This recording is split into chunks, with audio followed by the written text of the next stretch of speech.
اس کو آپ لوگ کیا کرتے ہیں ایک میئریبل پرسنل کریکٹرسٹک میں اس کو ٹرانسلیٹ کرتے ہیں.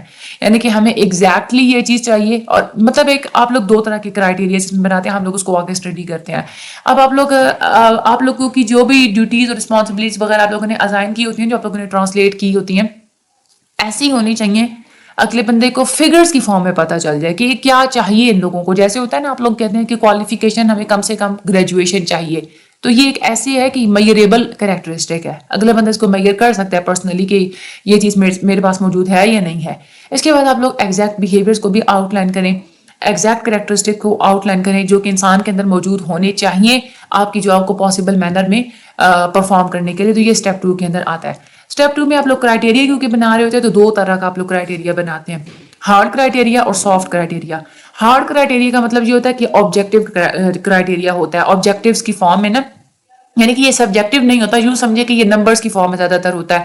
یہ جو کرائٹیریا ہوتا ہے اس میں آپ لوگ سیلری بتاتے ہیں, نمبر آف یونٹس کتنے سولڈ کرنے پڑیں گے, نمبر آف ایبسینٹیز کتنی زیادہ آپ لوگوں کی جو آرگنائزیشن ہے اس میں کتنی زیادہ الاؤ ہیں, نمبر آف ایبسینٹیز, یہ ساری چیزیں آپ لوگ لکھتے ہیں. یوں سمجھ لیں کہ ڈیجٹس کی فارم میں یہ والا کرائٹیریا زیادہ تر ہوتا ہے. دوسری طرف جو سافٹ کرائٹیریا ہوتا ہے نا, وہ ہوتا ہے سبجیکٹیو کرائٹیریا. اس میں یہ ہوتا ہے کہ آپ لوگ یہ کہتے ہیں کہ پرسنلی انسان کے اندر کون سی چیزیں پائی جانی چاہیے, ٹھیک ہے, اس کے اندر کون سی آپ لوگوں کو کس قسم کا اس کا بیہیویئر ہونا چاہیے, اس کے اندر سینس آف ہیومر ہونا چاہیے, کریٹیوٹی ہونی چاہیے, ٹیم کے فارم میں کام کرنے کی اس کے اندر صلاحیت موجود ہونی چاہیے. یہ ساری چیزیں آپ لوگ سافٹ کرائٹیریا کے اندر بتاتے ہیں کہ ہمیں یہ والے بیہیویئرس چاہیے انسان کے اندر, ایک اکیڈیمک سے ہٹ کے بھی یہ والے اسکلز انسان کے پاس موجود ہونے چاہیے. اس کے بعد آ جاتا ہے دوسرا ٹاسک, جاب انالیسس آپ لوگوں نے کر لیا, آپ لوگوں نے سارا کچھ بتا دیا, ڈسکرپشن آپ نے کر دی. اس کے بعد آ جاتی ہے پرسنل سلیکشن.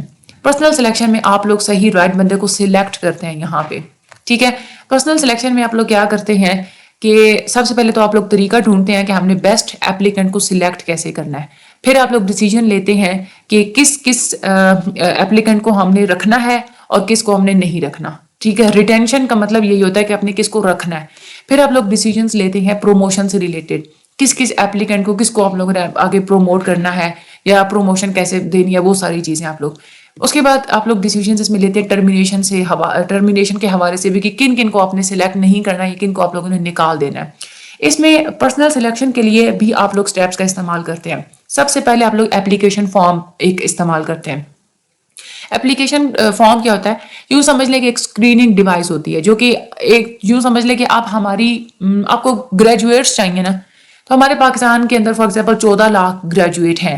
اپلیکیشن فارم جب آپ لوگ دیتے ہیں نا, تو اس کی وجہ سے اپلیکیشن فارم کو جو لوگ فل کریں گے نا, یوں سمجھ لیں کہ 14 لاکھ میں سے ایک طریقے سے اسکرین آؤٹ ہو گئی یا چھانٹی ہو کے نا کچھ گریجویٹس آپ کے پاس آ جائیں گے. جو لوگ اپلیکیشن فارم کو فل کریں گے وہ ایک طریقے سے پوری ہماری 14 لاکھ کی جو گریجویٹڈ کی جو آبادی تھی اس میں سے وہ اسکرین آؤٹ آپ لوگوں نے ان کو کر لیا. اب اپلیکیشن فارم کی وجہ سے آپ نے آگے جو انٹرویو میں آپ نے جو کچھ پوچھنا ہوتا ہے نا, اس سے ریلیٹڈ آپ کو انفارمیشن اور کیوز وغیرہ بھی مل جاتے ہیں. اور اپلیکیشن فارم کیونکہ اس میں اگلا بندہ اپنی ایبلٹیز کے بارے میں بتاتا ہے, اپنے اکیڈیمک ریکارڈ کے بارے میں بتاتا ہے, جاب ہسٹری کے بارے میں بتاتا ہے سارا کچھ. تو اس کی بنا پہ آپ لوگ ایک تو یہ ہے کہ انٹرویو میں کیے جانے والے سوالات کو بھی آپ لوگ اسٹرکچر کر سکتے ہیں, لکھ سکتے ہیں. دوسرا یہ ہے کہ آپ لوگ فیوچر کے بارے میں بھی پریڈکٹ کر سکتے ہیں کہ یہ انسان کتنا اچھا پرفارم کرے گا, اس کی جو ہے نا پرسنل ایبلٹی اور پوٹینشیل کا صلاحیتوں کا آپ لوگ اندازہ لگا سکتے ہیں اس کی جاب ہسٹری سے اور اس کے اکیڈیمک ریکارڈ سے. اچھا, اپلیکیشن فارم کی وجہ سے آپ لوگوں کے پاس کافی سارے نام آ گئے. اس کے بعد آپ لوگ کیا کرتے ہیں, امپلائمنٹ انٹرویو کرتے ہیں. انٹرویو 2 طرح کے ہوتے ہیں, اسٹرکچرڈ بھی ہوتے ہیں, انسٹرکچرڈ بھی ہوتے ہیں. ہم یہ کیا ہوتے ہیں یہ آپ لوگ بڑے اچھے طریقے سے پہلے پڑھ چکے ہیں.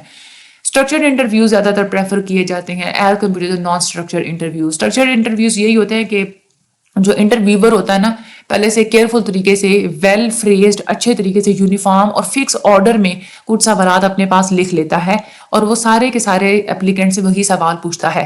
اسٹرکچرڈ انٹرویوز کو زیادہ ویلڈ سمجھا جاتا ہے. اس کے بعد اس میں سائیکولوجیکل ٹیسٹ کا بھی استعمال کیا جاتا ہے. اب اپلیکیشن فارم کی مدد سے اور انٹرویو کی مدد سے آپ کے پاس جتنی بھی انفارمیشن آتی ہے نا, اس کو سپلیمنٹ کرنے کے لیے سائیکولوجیکل اسیسمنٹ کا استعمال کیا جاتا ہے. اس کے اندر intelligence test, ability test, aptitude test, achievement test اور پرسنالٹی ٹیسٹ زیادہ تر استعمال کیے جاتے ہیں, جو کہ آپ لوگ کر سکتے ہیں استعمال. لیکن زیادہ تر جو دیکھا جاتا ہے نا, جو زیادہ یوزفل ہوتے ہیں اس میں ایبلٹی ٹیسٹ اور اچیومنٹ ٹیسٹ, یہ 2 طرح کے ٹیسٹ زیادہ ہوتے ہیں.